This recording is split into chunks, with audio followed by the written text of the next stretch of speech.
डोंबिवली के social media influencer और reels star Surendra Patil को बलात्कार के गंभीर आरोप में गिरफ्तार किया गया था। वह पिछले 1 महीने से न्यायिक हिरासत में था, मगर इस मामले में चौंकाने वाला मोड़ तब लिया जब खुद पीड़िता ने न्यायालय में पेश होकर सुरेंद्र पाटिल को जमानत दिए जाने की सिफारिश की। शिकायतकर्ता ने स्पष्ट रूप से कहा कि उसे सुरेंद्र पाटिल को जमानत मिलने पर कोई आपत्ति नहीं है।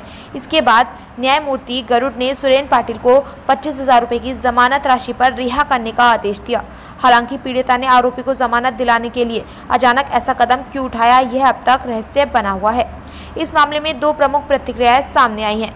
विनोद गरुड़ आरोपी सुरेंद्र पाटिल के वकील, पद्माकर पाटिल सुरेंद्र पाटिल के भाई। इस घटनाक्रम ने पूरे डोंबिवली में चर्चा का माहौल बना दिया है और सोशल मीडिया पर भी इस मामले को लेकर लोग सवाल उठा रहे हैं। मी ॲडव्होकेट विनोद गरुड आज रोजी सुरेंद्र पांडुरंग पाटील यांच्या बेलच्या संदर्भामध्ये माननीय कल्याण न्यायालय डिस्ट्रिक्ट कोर्ट या ठिकाणी सुनावणी झाली।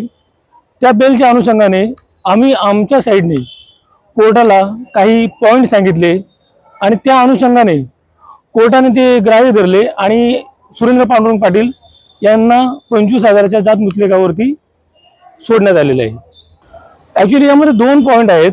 एक पॉइंट असा आहे की फिर्यादी जी आहे ती फिर्यादी माननीय न्यायालयासमोर आली आणि तिने सांगितलं की मला सुरेंद्र पाटील यांना जर बेल मिळाला तर माझी कोणत्याही प्रकारची ऑब्जेक्शन नाही, असं तिने माननीय कोर्टाला सांगितलं। आणि त्याबरोबर या घटना जी आहे ही घटना 17/8/2023 ते 30/3/2024 या दरम्यान मध्ये घडलेली आहे। म्हणजे एफआयआर करण्यासाठी हा डिले झालेला आहे आणि हा डिले खूप लॉंग डिले आहे।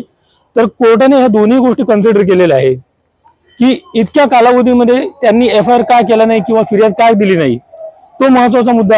आणि त्याबरोबर फिर्यादी स्वतः सुद्धा आली आणि तिनेही कोर्टामध्ये सांगितलं की सुरेंद्र पाटील यांना बेल जर मिळाला तर त्यावरती माझी कोणत्याही प्रकारची हरकत राहणार नाही।